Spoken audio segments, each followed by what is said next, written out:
I'm a knuckle-dragging Christian, okay? I don't believe in science. We shouldn't have ever started it. Never should have. It was a mistake. This laptop, I'm just gonna throw it away. Honestly. Nature's just a bunch of little balls of energy and fun stuff like that bouncing around, and sometimes it does quantum nonsense. Babies are just constantly coming out of wombs and being like, what's the nature of knowledge? Oh, yeah. This is Disruption. My Nano you can switch between omnidirectional pickup and Polaroid. Pretty aggressive. I'm talking like I know something about recording. I really don't. But I know it sounds different. I think the question of microphones really comes down to like when you're doing music production, because music production, the producers are so much pickier and oh, for about sure, different yeah. stuff. I mean, after you've really fine-tuned your craft for like decades, whereas podcasting is so brand new. So right. No one's picky yet. Who cares? They will be picky 50 years from now when it becomes something. But right now, podcasting is like, we don't even know what this is yet. Interesting. Because it's so brand new, I feel like. So you think podcasting is going to become more technically demanding, or do you think just because of the nature of the content, it's always going to be pretty approach friendly? It depends. I just assume that because it's so brand new, that right now people are still trying to figure it out. And if it still continues to pick up at the fast pace that it is right now, then people will eventually get it down to a science. And sure. Okay. This is going to be an evening recording. That's kind of different. Yeah. Different than normal. It is. Also, I took 3 separate cold medications just to make sure I sound halfway decent. You're taking drugs. So many drugs. It's unbelievable. That's what I wanted to say, to make sure that we said to Yes. all of our millions of podcast listeners that are out there, as well as our generous donors of millions of dollars. Yes, which we embezzle on drugs. We embezzle them on drugs. Yep. To bring you this quality episode. It's all for you. It's all for the kingdom. It's also you're And for morally you. culpable as well, just to clarify that. Just decongestant, lots of decongestant, a little bit of painkiller mixed in, nose clearing, chest decongestant. I don't know a lot about how it works. Yeah, me neither. I'm not. Sponsored by Canada Dry. Canada Dry. It's not sponsored by Where you go to Canada where it is dry and cold. I think Canada is also cold. We want to go over the basics of what we're going to talk about. Yeah, actually, let's do that. Welcome to the Disruption Podcast, everybody. I'm your host, Alex Sikma, here also with my co-host, Stefan Walicord. And today we are bringing to you a second episode of what turned out to be kind of a short mini-series on, I guess you would say, philosophical arguments for God. Yeah. So this, I do have to apologize. I mean, I know last episode you probably noticed I didn't say very much. I didn't realize how dense this was about to get. So just warning you guys, this is a very dense mini-series. But as you will know, I mean, the density is obviously necessary, I think, for the nature of these kinds of episodes. Yeah, the nature of these kinds of topics. Yeah. I mean, when you talk about philosophy, when you talk about the kinds of arguments for God that we talked about last week, like the cosmological argument, I mean, you just kind of have to go through the argument step by step, deal with the objections to each of the individual steps, and just work your way through it. The cosmological argument, why is there something rather than nothing? There's no real way around that. It's just a big argument, and it's a serious argument. I think it's a very thoughtful and helpful argument. Where did everything come from? Did God cause everything? Do we have to have God for there to be anything at all? That was kind of the nature of last week's episode. And this week, we're going to talk about the epistemological argument, an exciting second philosophical argument. One of my personal favorites, actually. And let's get into it. We kind of want to start, actually, I want to start with you. What's this epistemology? That's a big word. Oh, yeah. It's one of those $5 words. Yeah. Much like cosmology or ontology, we keep throwing a lot of expensive words. Your donor dollars. Your donor dollars going to good work. Expensive words. No, but when you talk about big things like the nature of existence, the nature of the cosmos, the nature of what is true and what isn't true, Unfortunately, as soon as you wade into that, the words are just going to get bigger and longer, but they're not actually that scary once you break them down. So what's epistemology? Epistemology is the science and philosophy of how we know what we know, why we can believe what we believe.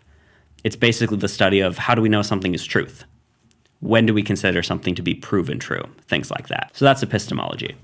So the epistemological argument for the existence of God basically is the argument, why does the fact that we can know anything at all point to the existence of God?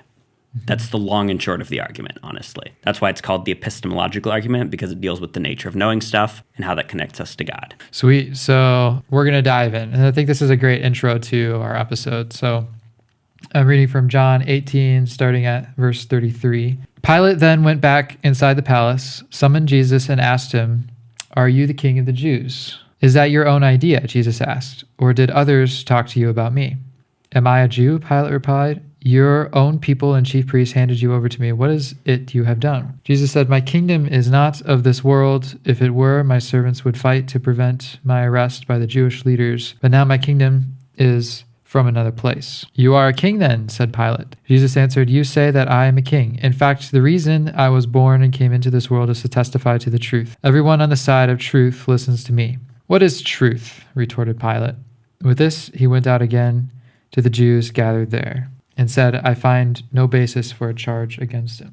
So I like that when Pilate basically has summoned up the question that I think still a lot of secular people have it kind of hidden in their hearts a little bit. They've kind of maybe are too afraid to ask the question. But the question I think that a lot of people are asking is, what is truth? Where do we find it? Because they're disconnected from God and they think they can find truth in maybe the imperialist methods. But I think we often find ourselves running around in circles because it just doesn't do it for us. Science doesn't give us all the answers. Of course, we're going to get into that, so I'm not going to spoil the entire episode right now. But. Spoilers. Put a spoiler warning. Sometimes I wonder if people read the Bible, we should do spoiler warnings. Jesus dies, right? I hate to break it to you. You start reading the Gospel of Mark. It's what? He's my favorite character. No. But he rises again. It's been spoilers. No. It's been out for 2,000 years though, so That's true. People would have read the book, I think. You would hope so. You would think so. The best-selling book in all of human history, I don't think probably needs a spoiler warning. But I really love in this passage how Jesus is having this discussion with Pilate. He's having this, this kind of back and forth. It's really interesting because it feels so quippy to some extent. Pilate's "Oh, so you're the king of the Jews?" And Jesus is "Is this your idea? Do you believe this? And Pilate's "I don't know." There's kind of this interesting back and forth, and Jesus talks about himself being truth and things like that. And then Pilate just says, "What is truth?" and walks out. Yeah. And then he ends up saying, "Oh, this guy's innocent, right? I don't have any reason to condemn him." He doesn't say to listen to what Jesus actually has to say, but he asks, "What is truth?" and leaves. Right. Without waiting to listen for an answer. I think it's a really good spot to start asking this question. How do we know what's true? And what does this have to do with the existence of God? We're in this big realm of philosophy. We're talking about the nature of things, how can we know things, and often I think for a Christian that's not used to talking and thinking about philosophy, that can seem kind of what, why? We touched on that a little bit last episode. It's the cosmological argument. What's the point of this? If I have a relationship with Jesus. And Ben did a really good job saying, hey, you were born with a brain, you have an obligation to use it. You love the Lord your God with all your heart, soul, mind, and strength. And I think philosophy is one of the tools that we can use to bring glory to God, because philosophy does a really good job helping us to point to the fact that this world is constantly pointing us to God. The heavens declare the glory of God. The skies show his handiwork, things like that. That doesn't just happen in nature, it happens in the abstract world of thought as well. It's all pointing to God. I think another philosophy episode is valuable for that reason.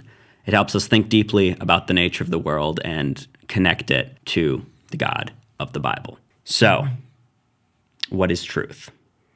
Yeah. It's a big question. As you guys know in this podcast, we are disruption is disrupting culture, centering Christ. And so here the culture doesn't know how we can know, how do you know?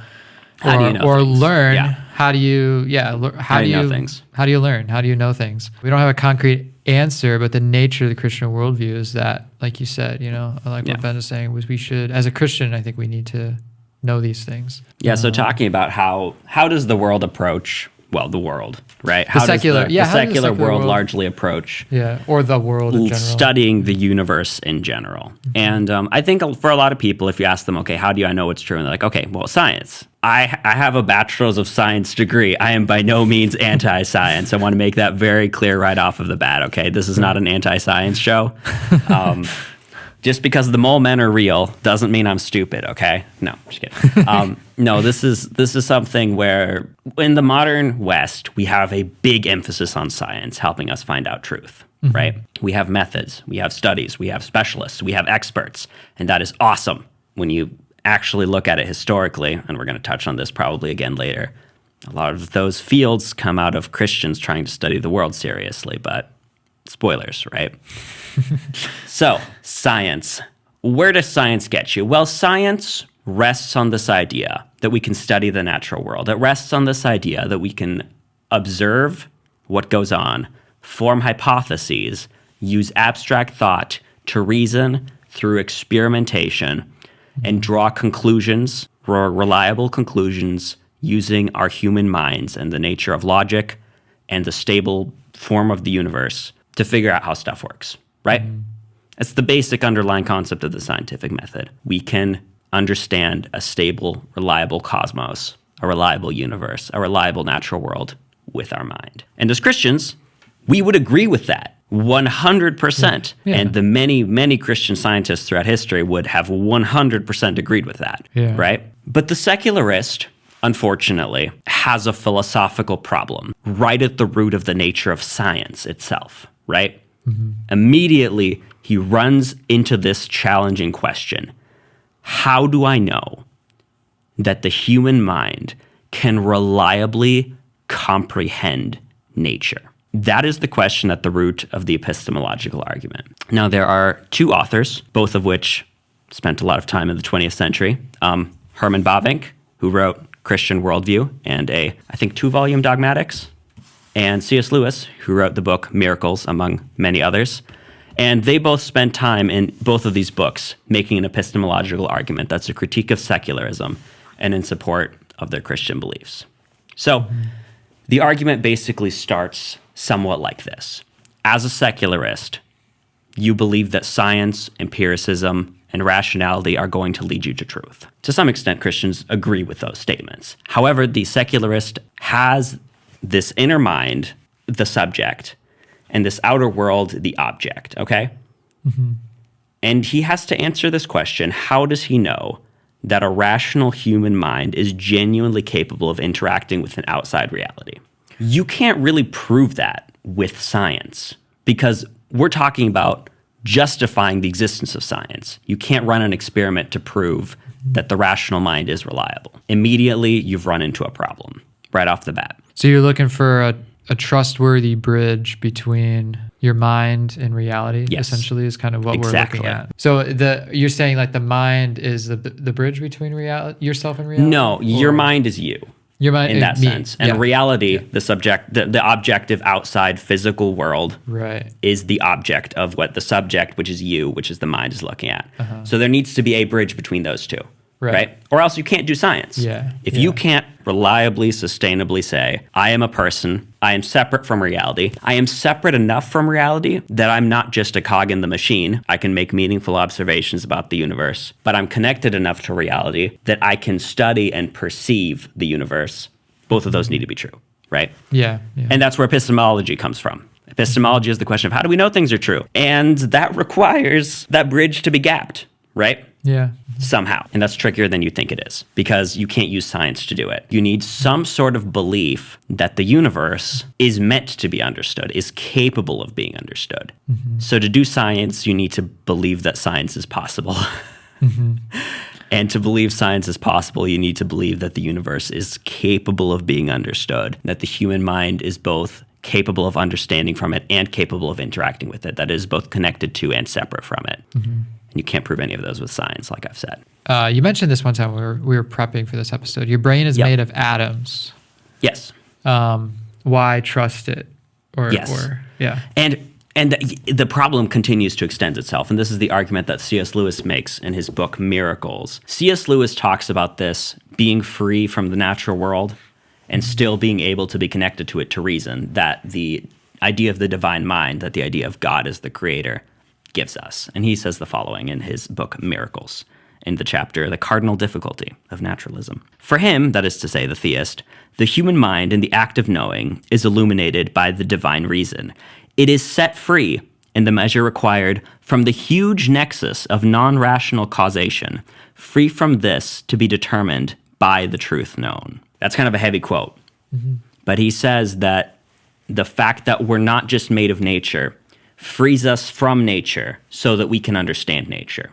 Because if you're just a little piece of nature, pushed back and forth by nature, by forces outside of your control, forces that are fundamentally rational, there's no reason to believe that rational thought can arise out of non-rational processes. He says, okay, you've got a human brain. Your human brain is made of atoms. Atoms move according to scientific and natural laws that are determined by the world around you. You're telling me that this brain made of atoms that move based on scientific laws is capable of trustworthy abstract thought, even though it's a part of nature, it's being pushed around by nature, it's being deterministically controlled by nature. You're telling me that that abstract mind has a real meaningful sense of objectivity and reliability? That's kind of absurd, is Lewis's argument. There's no reason to believe that that mind, a mind that's just made of matter, that's just a physical thing, should be reliable. And therein lies the problem. You already need a built-in belief. You already need a presupposition. You already need an act of faith to some extent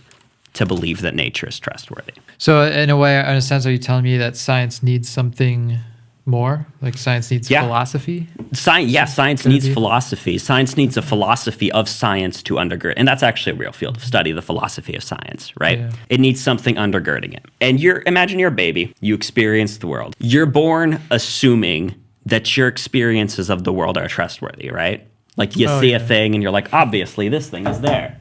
I can reach out and touch it. Cool. Nice. Awesome. You don't question this stuff. Yeah, as you're a baby, you're just sitting there being like, no, this is definitely a matrix. Are my imperial experiences ontologically real? How can I escape the inescapable conclusion that my senses may be flawed and my perceptions are false? Yes. Sounds like something I was thinking about when I was born. Yeah. Babies are just constantly coming out of wombs and being like, what is the nature of knowledge? Oh, yeah. But it is kind of funny because I remember I was like 5 years old and I was pondering like the nature of death and the fundamental elements of the universe. And I'm trying to fall asleep because it's like 9 p.m. and my grandma put me in bed. It's funny because when I was 5, I was questioning like what living was. Oh, yeah. I think we're born philosophers. As much as it's funny to joke about babies coming out and talking about philosophy, I think a little kid asks a lot of philosophically heavy-hitting questions. If they're given the time to actually think about things, I think kids will surprise you. Yeah. I mean, you can obviously suppress that desire to understand the world with like, smartphone games and brain rot. But I like to think that humans created in the image of God are constantly questioning the world around them. Gen Alpha, man. The darn kids these days. Back in my day, in the good old days. No, but Back in my day. They had wood stoves as our heating system. Actually, they did. Yeah, actually, we still. When I was young in Austria, there's wood stoves, lots of wood stoves. Did you walk to the bus stop? I only went to school, real school, once I came to America. Okay. Because I turned 7 in the States. Mm-hmm. So I didn't walk to school uphill both ways. But I did kind of live on a mountain, so I would have had to, in theory. Fun facts about Stefan. Yeah, so you're telling me that science needs philosophy. Yep. Okay, so what does philosophy have to do with religion? Yeah. We're making a fundamentally religious argument here. We're making the epistemological argument for the existence, not only for the existence, but for the necessity of God, right? This isn't just an argument that epistemology suggests God may exist. This is an argument that epistemology demands God exists, right? You may be asking, okay, we've established that we need a philosophical answer to the bridge the gap between the observer, the subject, and the object, the external reality he's trying to observe, right? We need a reason to believe that that's trustworthy, and it can't be science because science is asking that question, right? So you may ask the question, okay, how does this become a religious question? Well, here's the thing. Christianity is not a philosophy. Christianity is a religion. Christianity is a story about the relationship between God and humanity, and how humanity is fallen and is in need of salvation, right? Doesn't it always begin with theology? Absolutely. Yeah, so Absolutely. Isn't that kind of what Christianity as a basis? Exactly. Starts That's with exactly where I'm going with this. Oh, okay. This Great. story, this theology of God creating the world gives us the philosophical answers we must have to do science reliably. So, developing on this a little bit, what does the Bible teach us about knowledge, about philosophy, about the nature of mankind and the world? Well, in Proverbs 1:7, we know that the fear of the Lord is the beginning of knowledge. So wherever we start talking about knowledge and wisdom and things like that, we have to first start with a belief in God to some extent. And this is kind of how the argument continues. God created the world, according to the Christian religion. God created the world. He created mankind in his image. This creation in God's image means that we have a rational mind like God has a rational mind. We have the ability to understand the world and to reason. We're intended to reason. We're intended to understand the world because we're made like the mind that made the world. The philosophy of science demands a goodwill relationship between the subject and the object, the person and nature. It demands a goodwill relationship between the two, a world-governing unity of subject and object, a benevolence that the world is not fundamentally deceptive, a belief that the world is fundamentally understandable, in a sense meant to be understood. And that is exactly how Christianity describes the world. It describes the world as created by a rational God. It describes the world as being made to be understood. It describes humans as being given the gift of a soul, of a mind that is made in the image of a rational God. It's also extremely interesting, in my opinion, and this is something that Bavinck kind of unpacks a little bit, that in John chapter 1, specifically God the Son is referred to as the Logos, or the Word of God. And that phrase has a lot of subtext in Greek philosophy. It might not necessarily 100% apply to that passage and the theological themes it's trying to expound, but the point being that that word gets used to describe the order and rationality, the divine order and rationality of the cosmos. I think that is an interesting observation to note. And along those lines, it's very important to note that God is a God who is rational. He's described in the scriptures as being understandable, as being comprehensible, and as giving us a comprehension of the world. The question here we're asking is, how does Christianity put humans in relationship to the natural world in the sight of God, as created by God? We have a God who meant for us to understand the world. He made this world for us and put us in dominion over it. In Genesis, God sort of gives this creation mandate. Usually it's called the creation mandate, and it's this idea that we're to be rulers of the world and to populate it. We are to have dominion over it, tend it, protect it, but also develop it. That suggests a theology of human understanding of the world, of human development of the world. It suggests that the world is both comprehensible and meant to be comprehended. The Christian does not have an epistemological problem, because in the Christian worldview, the world is meant to be comprehended by the human mind. In the secular worldview, the world is an accident and every single human being is an accident. The development of the human mind itself is an accident, and the human mind is nothing more than a chemical hallucination, controlled entirely by deterministically moved atoms. Yeah. There's no reason to believe that such a creature should have the ability to access abstract logic, abstract thought, reasoning, and to believe that that human sense of reasoning has any correlation to the natural world. There's no reason to believe that there should be a gap between those two. There's no reason to believe that the world should be comprehensible. Now the atheist might answer, but the world is comprehensible. We can do science. And I'm like, yeah, no kidding.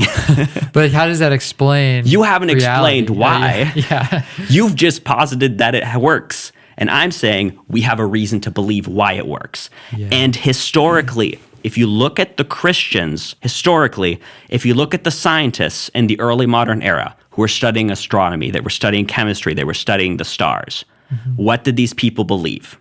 These people believed that the world was ordered, it was rational, it was meaningful, and it was meant to be understood, and it could be understood. Yeah. That is what these early scientists believed. And many of them were either explicitly Christian or heavily influenced by Christian worldview. Naturalism requires that no mental event is an objective insight into the extramental, right?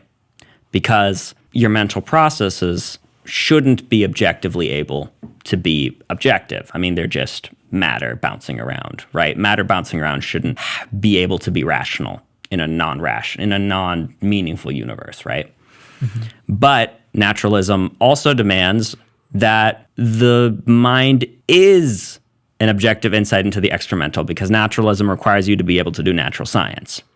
So it requires two contradictory things to be able to be true at the same time: to be independent of matter and still dependent on matter. In the Christian worldview, with a supernatural God and a soul that exists outside of the natural world, this makes sense, easily explainable. Naturalism, it's kind of tough. Why should I trust your brain? Why should I trust my brain? Nature's just a bunch of little balls of energy and fun stuff like that bouncing around, and sometimes it does quantum nonsense. Why in the world should we trust that stuff? But we do, every single day, ever since we're born. Can we justify it? Not as a naturalist. As a Christian theist who believes in a benevolent creator God who made us in his image, that's an extremely reasonable assumption. And in a pre-Christian pagan world, they didn't do science because they didn't believe the world was rational. The world is ruled by a bunch of petty little gods that are beefing with each other and like turning into swans and getting people pregnant and things like that.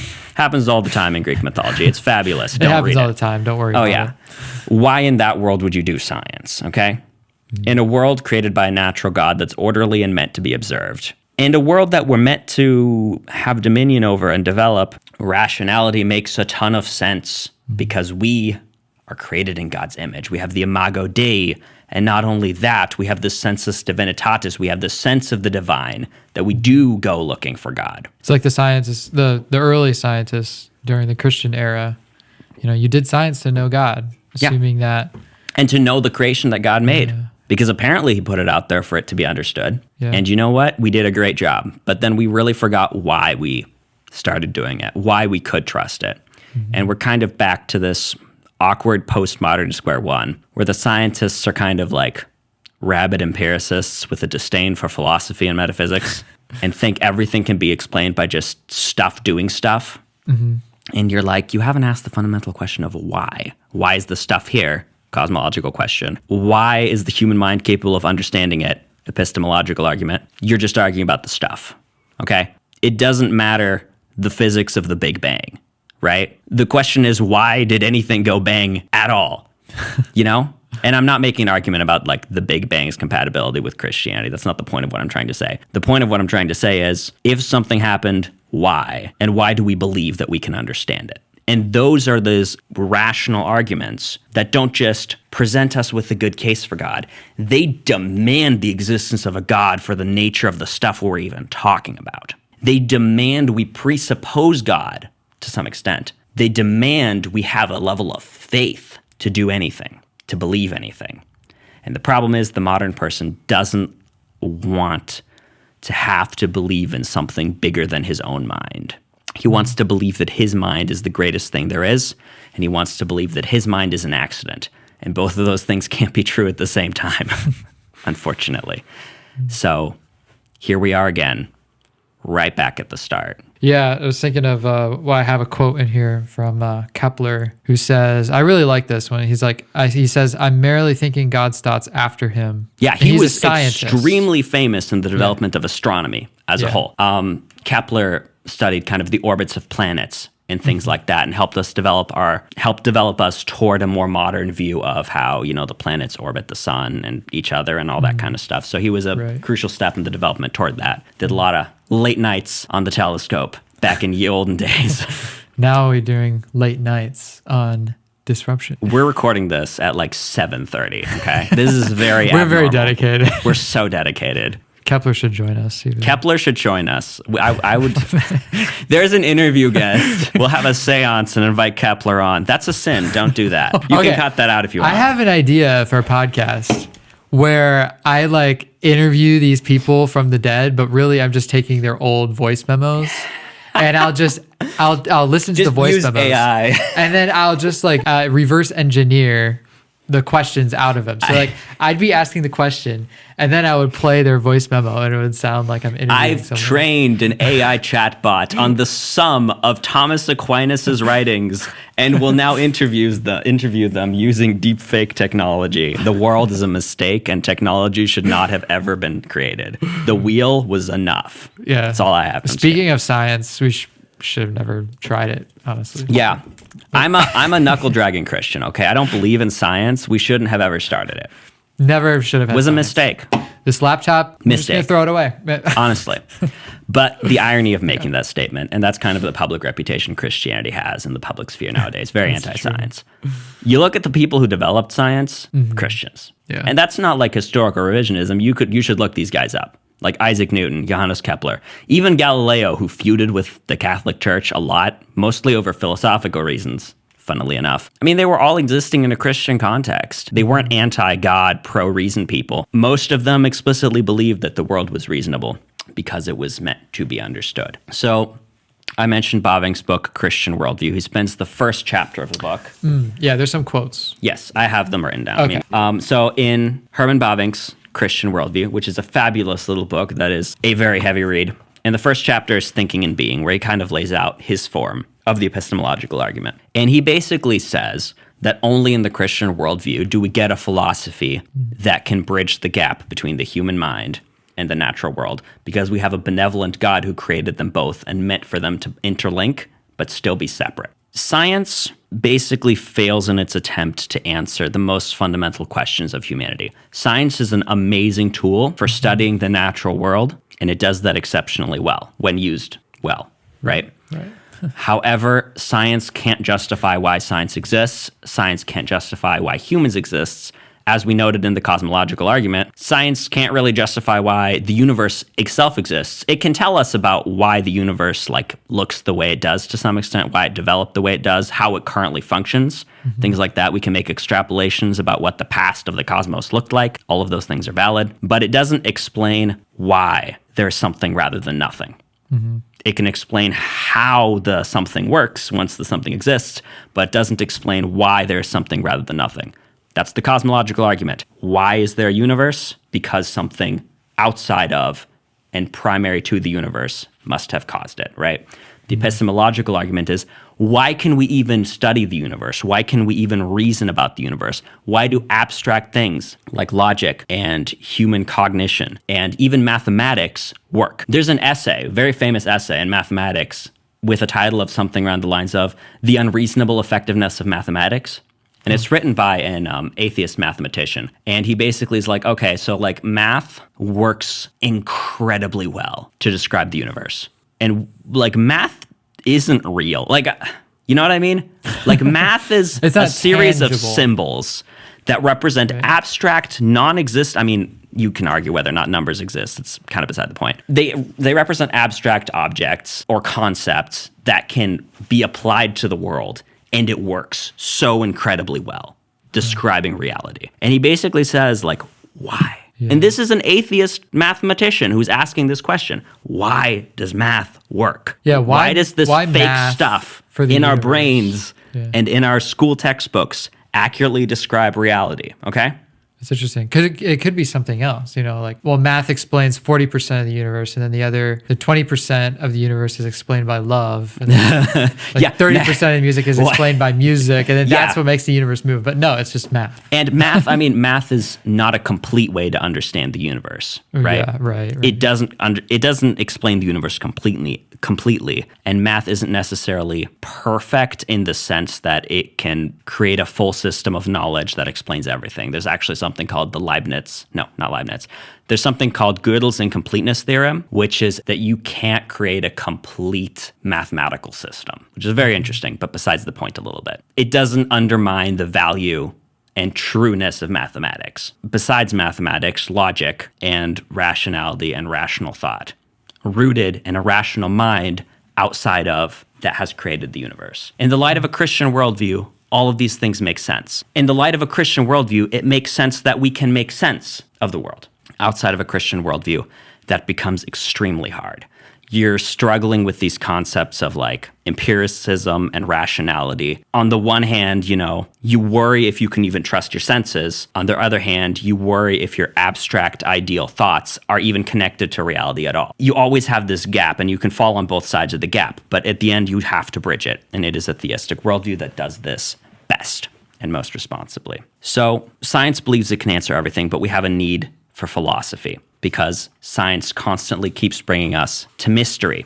In the human desire to understand the world, we keep being dragged back to this need for principles, fundamental principles that can help us understand reality. And the problem is we can't create these principles. We can't really find the absolute. We can't really get beyond this groping for answers. And I think that's what the secular world has to do. In Christianity, both the simple faith of the believer and the complicated, difficult questions of the philosopher get answered. In Christianity, both the simple questions of the believer and his faith and love, and the complicated questions of the philosopher with his need for rationality and principles to understand the universe, get unified in a single world and life system. And that single world and life system fundamentally tells us that we were created by a God who wants to be reconciled with us. So in that sense, it is a Christian theology that gives us a Christian philosophy. And that Christian philosophy can help us understand the world and defend the Christian worldview. But that philosophy is not set in contrast to the Christian theology, to receive forgiveness from God and to love your neighbor as yourself. And Christianity manages to answer both of these questions without either disembodying us, turning us into rationalists,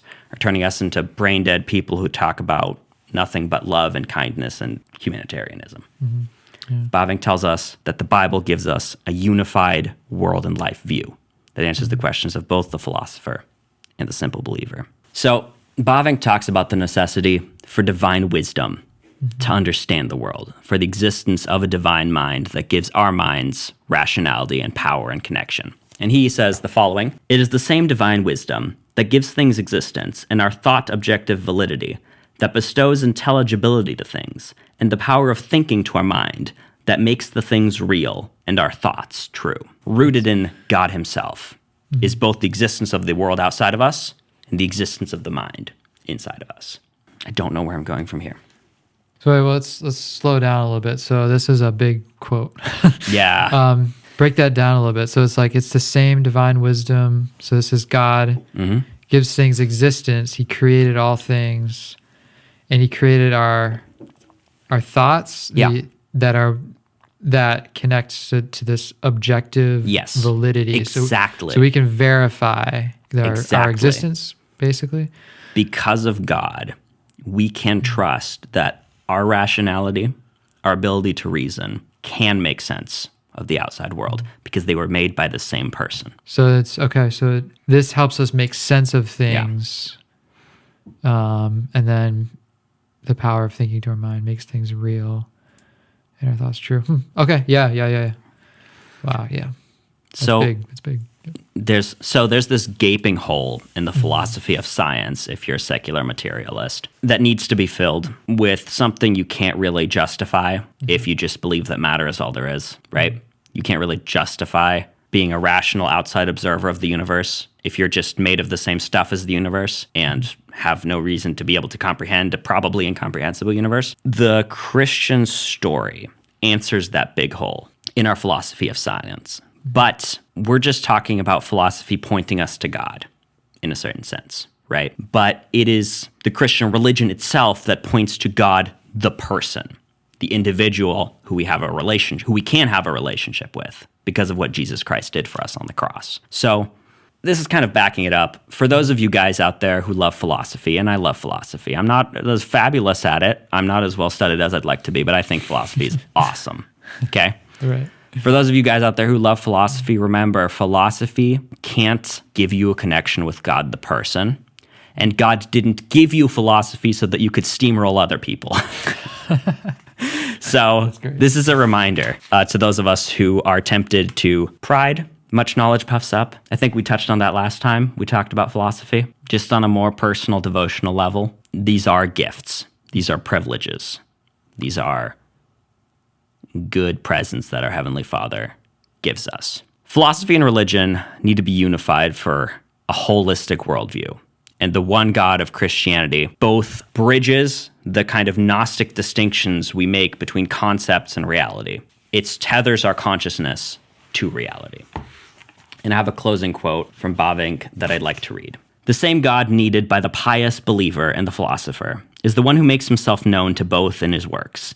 It is the same Word who made all things and who in the fullness of time became flesh. The same Spirit who renews the face of the earth changes the heart of the sinner. And thus, veris philosophus amator Dei. The true philosopher is a lover of God. And Christianus veris philosophus. A Christian is a true philosopher. This is fun. Isn't it though? Isn't it though? We get to talk about deep things. I love it. But then it's like, it's so interesting because a Christian actually can take it home with it. Oh, yeah.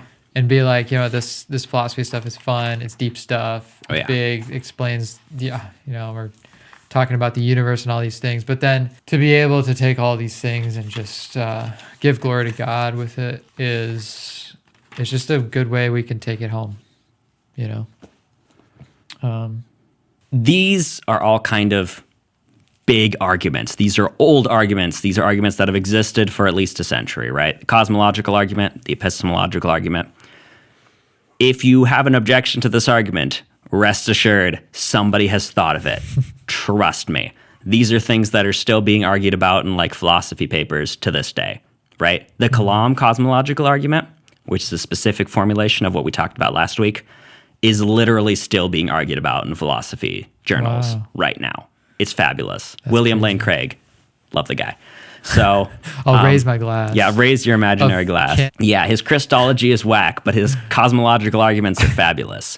So this is an introduction to these ideas, this podcast. We are not scholars. We could do deeper episodes, but we are trying here to present a basic level for helping you see how the Christian worldview disrupts the secular, the worldly, the non-Christian way of thinking, and centers Christ in the middle of it all. There are other resources. There is reading that you can do. There are online resources where you can look deeper into these questions and these arguments and these philosophies and these writers that we reference. Go to your library, buy a book, research the stuff online. There's awesome videos available. Look into this stuff.